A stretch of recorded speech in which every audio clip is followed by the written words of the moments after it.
bomba costeña.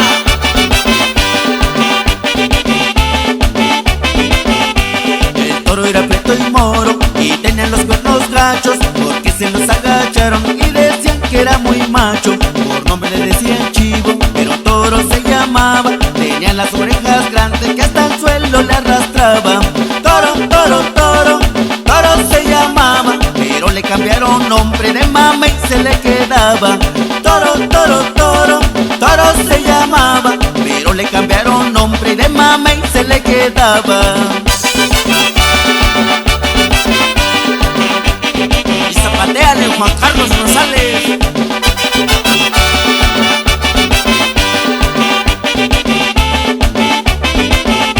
La vaquilla colorada en su mente la traía, flotando por los corrales, navegaba noche y día. Tornaba los paredones con la cola levantada, se echaba a la tierra al lomo y de gusto hasta bramaba.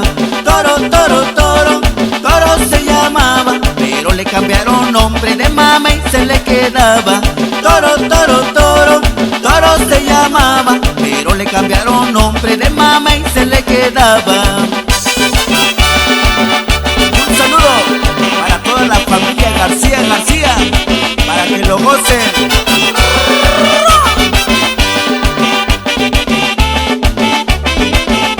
La vaquilla colorada en su mente la traía, flotando por los corrales, navegaba noche y día. Tornaba los paredones con la cola levantada, se echaba a la tierra al lomo y de gusto hasta bramaba.